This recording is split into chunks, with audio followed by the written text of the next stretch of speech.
It's week 11 in fantasy football. You need to know who to start and who to sit. We've done the homework for you. This is ffchamps.com on Football Nation.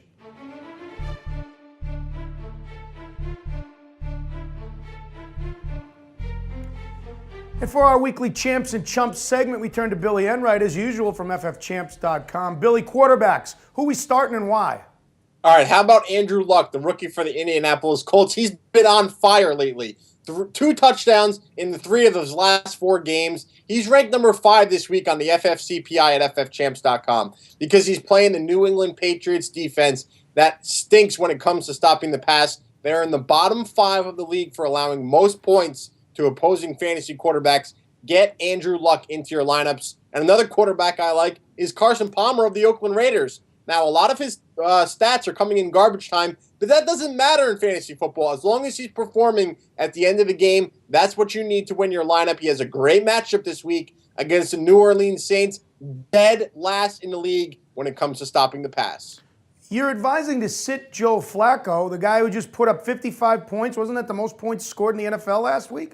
It was. And you know what? Who it came against? The Oakland Raiders, who may be one of the worst teams in the league. Flacco ranked 16th on the FFCPI this week. He doesn't get an easy matchup like he did in Week 10 when the Ravens scored 55 points. He's playing the Pittsburgh Steelers this week in Week 11, and they have a top 5 passing defense. I'd be very cautious about putting Joe Flacco into your lineups. Let's move on to running backs, wide receivers, and tight ends. With the running backs, give us a couple of names you got to start this week and why.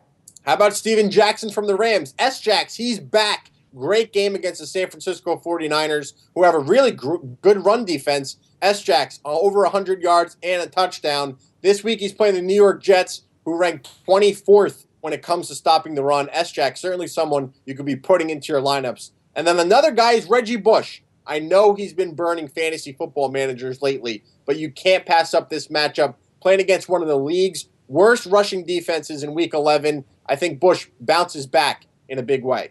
Running back to sit. Who am I sitting? What's a matchup you don't like here? I don't like Frank Gore with the San Francisco 49ers playing against the Chicago Bears. Think about the Bears defense. Only allowed 2 rushing touchdowns all season long. Alex Smith may not be under center for the 49ers this weekend. So Colin Kaepernick, pretty capable running quarterback, may steal a couple goal line carries from Frank Gore. I would leave Frank Gore on your bench. And then also Rashad Jennings of the Jacksonville Jaguars. Nowhere near the talent of Maurice Jones-Drew. Jennings is a guy that not only has a tough matchup this week, but he hasn't got over 60 rushing yards since MJD went down with the injury.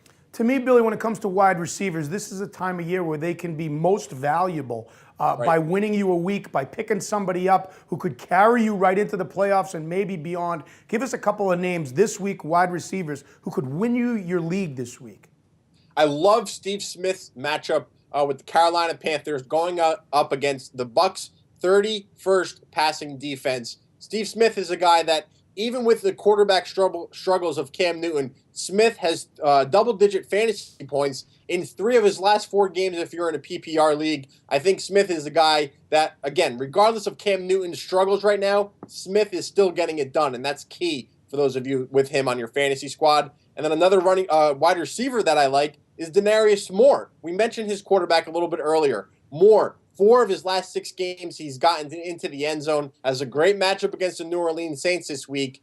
Get Denarius Moore into your starting lineup. He's been rewarding those of you who have been trusting him. Billy, we haven't liked Dwayne Bowe all year, but it's really not his fault. You don't like him this week. He's one of those guys, he really hasn't lost anything, but the rest of the people around him have lost everything, haven't they? Yeah, the Chiefs are just awful this year, and a lot has to do with Matt Castle. Incredibly inaccurate, a lot of turnovers. Doesn't seem to be getting the time that he needs to look downfield to hit Dwayne Bowe. So even though Bowe is a very talented receiver, we have him ranked 23rd this week on our rankings at ffchamps.com, and that's because he's playing the Cincinnati Bengals, who are have the 7th best passing defense in the league. They had no trouble shutting down Eli Manning, Victor Cruz, Hakeem Nicks in Week 10. I think Dwayne Bowe is in for a very bad game as we head into Week 11. Tight ends to sit and start for Week 11. All right, the tight end that you should start this week is Brent Selleck of the Philadelphia Eagles. No Mike Vick, no problem, because rookie quarterbacks, and the Eagles are likely starting Nick Foles, who is a rookie, rely on their tight end as their safety blanket. I think Brent Selleck is going to have a really good game. Has a great matchup. Washington Redskins, their opponent for Week 11, are giving up the second most fantasy points to tight ends this year. And then the tight end I don't like is Vernon Davis. Seems to be getting lost in that San Francisco 49ers offense. Only 12 total points in the last 4 weeks. Started off the year really hot, 4 touchdowns in the first 3 games, but hasn't scored since Week 3. Don't start Vernon Davis this week. Who you start and who you sit can determine whether you're a champ or a chump. We do it every week here on FF Champs. It's ffchamps.com on Football Nation.